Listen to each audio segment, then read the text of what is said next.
Hi, I'm Jackie Tantillo, and this is Should Have Listened to My Mother. I'm very excited to welcome Jonathan Robinson to Should Have Listened to My Mother this week. You may recognize his name or his philosophies. Jonathan is a researcher, seeker, psychotherapist, author, public speaker, and teacher of awakening and enlightenment practices. His most recent book is The Enlightenment Project, How I Went from Depressed to Blessed, and You Can Too. And it encompasses literally decades of Jonathan's journey of searching and seeking and studying ways to find peace, awareness, and enlightenment. I find that just listening to Jonathan's calm demeanor and his sense of humor brings brevity to a subject that can be overwhelming for some, especially a novice. He's taken healing and meditation techniques that are centuries wise and has simplified them for the 21st century with the same benefits as long ago. It wasn't always easy for Jonathan. As a teen, he suffered from depression and suicidal tendencies, and because of these challenges, his self-help journey began. He says he's grateful for his difficult years because they got him moving. And of course, we're going to find out about the role that his mother played in his life throughout this journey. Jonathan Robinson, welcome to Should Have Listened to My Mother. Oh, it's great to be here, Jackie. Again, your book, The Enlightenment Project, was recently published, and I found that you're very generous and giving and humble in your writing. And to your readers, your patients, your students, your fan base, is that all part of the journey that you've been on? Does that encompass achieving this bliss that we're all supposed to be looking for? Well, as you mentioned in your intro, I was blessed to have a difficult childhood. So I kind of had my midlife crisis at age 12 and got into self-help and spirituality and meditation by the time I was 13. And, I got very lucky in that I developed a hobby of interviewing and getting to know a lot of the spiritual leaders in the world, everybody from the late Mother Teresa and Ram Dass and Wayne Dyer to the Dalai Lama and Deepak Chopra. And I'm really just trying to pass on what I've learned from all these people, because now my life is really good. And I think that if people have the right ideas and methods for finding peace within, that it's possible. It was possible for me. And I started, in a place where I was suicidal. So I think it's really possible for anyone. At that young age, because I certainly wasn't there in your wisdom and foresight, what is it that sparked this quest to find something to heal yourself as opposed to going to the doctor and getting medication or whatever the other alternatives were at the time? How did you know? Who are you? Well, I did have an uncle who was a hypnotist, and one day he hypnotized my very shy sister into thinking she was Mick Jagger, and she got up on a table and started belting out, "I can't get no satisfaction." And I thought, wow, I'd like to be Mick Jagger or anybody other than who I am in this family. And so I got into hypnosis and other things at age 12. And, I did that because there really weren't a lot of options. I couldn't leave my family, but I got the idea that if I could control my mind, I might be able to reduce my suffering and eventually kind of create my own reality. And in fact, that has happened. Is anyone else in your family have mental illness? Both my brother and sister have been in and out of mental hospitals and did not take that path of self-help and spirituality, and they are suffering. I try to help them when I can, but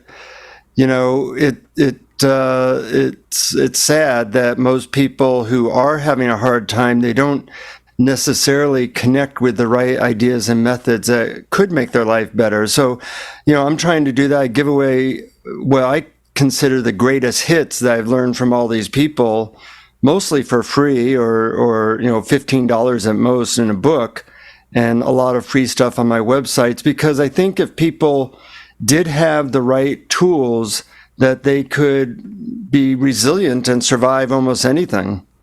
It's so true. And another great aspect of this is that you talk about destigmatizing an illness, in this case, mental illness, so then we can help one another. Yeah, and recently there's been a lot of talk about healing from trauma and things like that, and I think that's a step in the right direction. There is a science to going from stressed out or depressed to being blissed out, and that science has gone more specific in the last 10 years. A lot of people are using even spiritual methods that are 2,000 years old, but they wouldn't consider using a computer that's even 20 years old. So the technology, we'll call it, or the methods for finding inner peace, bliss, and love actually have gone much, much better in the last 5 years. And most people are not aware of these, what I call power tools, that can really make a difference in a person's life. There's definitely a dynamic in your family that was challenging, right, as you were growing up. I would like to talk about your mom, if we could. Could you please tell us her name and the role? Was she the queen of the roost? Well, my mom's name was Sondra, and she was a very powerful woman. She's gone now. Very intense, and luckily, the last 20 years of her life, we had a really good relationship and very sweet. But growing up, she mostly spent most of her time yelling and screaming at my dad and then my stepfather. So I didn't get to see her a lot or spend much time with her. I got the message, like, you guys kind of have to cook dinner for yourself and take care of yourself, because both my mother and stepfather really seemed to enjoy arguing, and that's how they spent most of their time. And so I got to know that, really I needed to take care of myself, which is a good way of entering life in a certain way, because you become more self-sufficient. And I just really didn't spend much time with her until the last 20 years of her life. And was she working? Was she home and just didn't want to engage? Or what kind of a day-to-day activities was she involved in? Yeah, she worked as a teacher, and I hear was a very good teacher, but she'd come home and then there'd be really nonstop arguments with my stepfather, and we'd have the police called on us maybe once a month because they were get very intense. In fact, now I have a big hearing deficit. I have to wear 2 hearing aids because I was subjected to very, very loud noises for a long time. I mean, I can laugh at it now. At the time, it was very painful.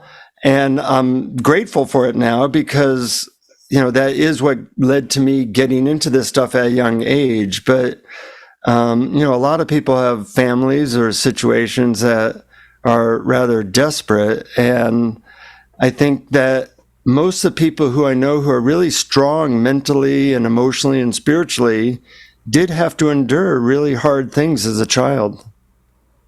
And they were able to receive that message that it's like fight or flight or survival mode, and they went in their own direction. Yeah. In the 90s, I got to be on the Oprah show a bunch, and I talked to her about she made my childhood look like, a bliss. She was, gang raped twice by the time she was 14. And had a stillborn child at age 15. So I think one of the reasons why she's been able to maintain such a good focus while being so famous is that, the roots go deep, that she really had to find something within herself that helped guide her for the rest of her life. Her perspective is clearly different from so many others, and we know what can happen. So many people get lost, right? They could just go down that deep, dark tunnel because they are not able to have that foothold elsewhere. So your mom, later on, there is a funny story that I heard you tell about your mom because she wouldn't let you meditate in the house, correct? She was a little weary. I didn't know. That is a funny story. So, I'm meditating like age 14, 15, whatever. And she wouldn't let me meditate in the house. So I would meditate in the garage, which was cold. And I would just do that every day, twice a day. Well, at the time, I said to her, well, Mother, someday even your doctor will tell you that you need to meditate. And so fast forward maybe 45, 50 years, I get a call from my mom. By now, we have a good relationship, and she excitedly tells me, I went to the doctor today, and guess what he told me to do? I said, what? I was a little concerned. And she said, he told me I need to meditate every day. And we both laughed and said, and then I said, aha, victory is mine, or something like that. And it was a real sweet moment. Did she meditate? Did she wind up meditating? She did. As you know, I have a podcast called Awareness Explorers, and at awarenessexplorers.com, there's a place where it says meditations. And when I ask somebody like the Dalai Lama or Deepak Chopra, I say, please give me your best 10-minute guided meditation. So there's like 80 guided meditations on that site for free. And my mom actually started listening to them, and she said that she found them very, very relaxing. Amazing, huh? Yeah. Had she only listened to you 50 years earlier, that would have been great. And I wanted to ask, what did she teach your mom? She was a third grade teacher, and she really enjoyed little kids. And I think she did instill my love for learning to some extent, or maybe a big extent. I love learning new things, and she would sometimes encourage my getting into new ideas and philosophies and such. And that was helpful because I'm a very curious person, and I think part of that came from her encouragement. Right. So the picture I see, I don't see you like cuddled up with her in a chair, big comfy chair, reading books when you were little. Was she that kind of mom? Well, when she wasn't arguing with my dad or stepfather, I do. It's hard to overemphasize how much that happened. They really just liked going at it with each other. But I do have some happy memories of her like teaching me to read as a 3 or 4 year old. And those are some of the sweetest early memories I remember. And thank goodness that she did that, right? Those are priceless memories. Yeah, definitely. So as you look back on your life and your experiences, and for people who don't know, as I mentioned, this is, I think, your 14th book that you've released, The Enlightenment Project. Yeah. You have had many interactions with healers and gurus, and your first book was The Experience of God, and you have wonderful stories to share about Mother Teresa, the Dalai Lama, Deepak Chopra, and Wayne Dyer, who many people know as well, and you went on to Oprah's shows a couple of times. But is there, and I know you mentioned that all of this past has helped you become who you are, other than humility and not taking yourself too seriously, what is it that can help one move forward to even find that, or be inspired to find the inner peace? Uh-huh. Our ego can't be involved, right? Well, I think a healthy ego that is interested in just trying new stuff, I talk about what I call an experimental attitude.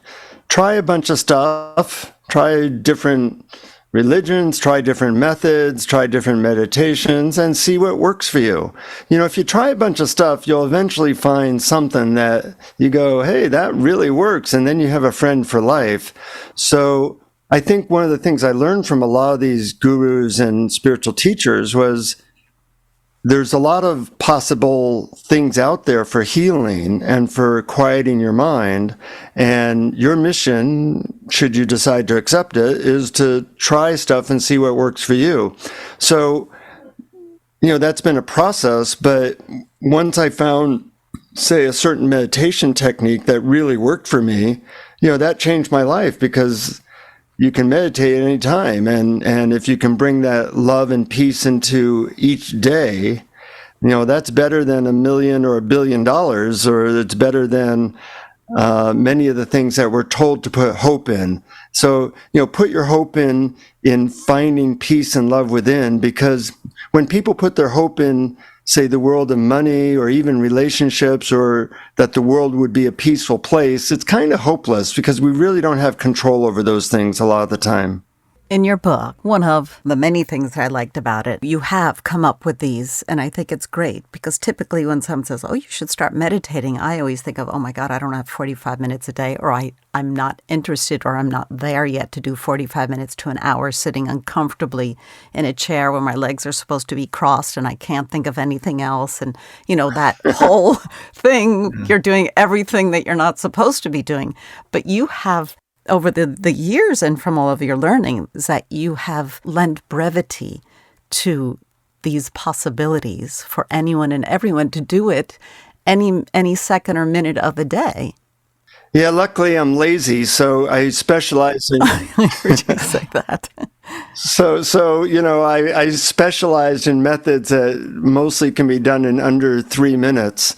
And, I take like a couple minute break throughout the day, and I rest back into deep peace, and that makes everything a lot better. And so, I kind of presented in the Enlightenment Project the greatest hits of those methods, because most people are totally unaware of these things. They don't know that they exist, and a lot of them were really just invented in the last 5 or 10 years.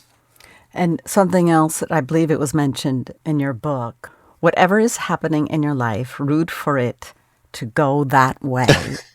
Instead of saying, crap, my life's going to whoop, whatever you want to call it, you say, embrace that. Well, it's really a matter of what you resist persists.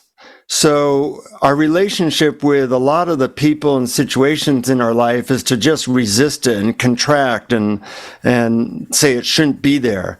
And that doesn't do any good. So once you just say, well, I'm going to allow it to be exactly as it is, just that statement, if you can relax with this moment of exactly how it is, then you have a lot more peace in that moment.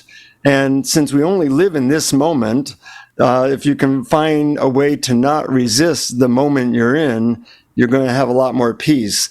Or, just being grateful for the moment that you're in. Like, thank you that I have this moment of life. Something I do throughout the day is I'll look for little delightful moments, like, smooching my dog, who I love very much. I'll say, that's magic. I'll thank God, or I'll thank the universe for having such a sweet moment. And it kind of retrains the brain that there's a lot of sweet moments in our life if we just recognize them.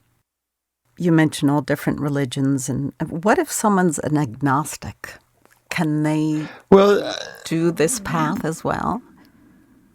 Absolutely. In fact, I think that being agnostic is smart. You're saying you're not sure, so keep exploring. But most of the methods in the Enlightenment Project, if not all of them, don't require believing in a higher power. It's really believing that there's a deeper level of peace within you, and that you can find that. Now, believing in a higher power can be useful for some methods, but it's certainly not required. I had I was up during the night, and I guess I was thinking about our interview and what I had read in your book. And for some reason, it was a beautiful image, and I hope it works for you, but it was a parachute. It was a beautiful parachute that was just gracefully transcending down through the sky. And what was tied to the rope, the string, was your book, the purple book, The Enlightenment Project. And you were it was being delivered. And it was just so peaceful and wonderful because you have put all that you've experienced down on paper for so many to pick up and to explore. And that is just such a gift that you've given us. Well, it's been fun for me, and, I get to read it too. Sometimes I need those reminders as well. Yeah, I guess being human is part of the whole healing process to accepting.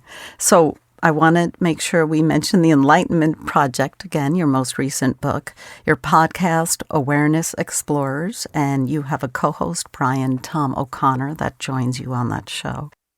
You've done your homework, Jackie. I'm impressed. Your website, theenlightenmentproject.net. There are some goodies there that my listeners can benefit from. If you go to theenlightenmentproject.net, tell us about that, please. Well, if they put in their email, they get the first chapter of their book and ebook of my 5 favorite ways to quiet your mind that each take less than a minute to do. And again, audio meditation of those 5 methods presented in my voice. So I think it's a very powerful way to really find inner peace rather quickly. Lots of great learning, and it's not heavy-duty, complicated. We all have busy lives, but it's a really wonderful book to pick up and explore. And there was one last concept I wanted to mention. You mentioned aware is or awareness. Well, it's just a simple method to find peace is you try to describe what awareness is or try to describe what love is with a friend back and forth. And as you describe these things, you start to experience them. And that can be a great gift. Jonathan Robinson, thank you so much for speaking with us and sharing stories about your mom, Sondra.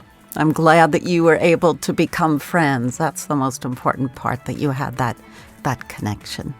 Yeah, it's really nice when you become friends with your mother before they pass. It makes the passing a lot easier, and I'm really grateful that she and I had a wonderful connection by the end of her life. Jonathan Robinson, my guest on this week's episode of Should Have Listened to My Mother. Thank you, Jackie. You have a beautiful day.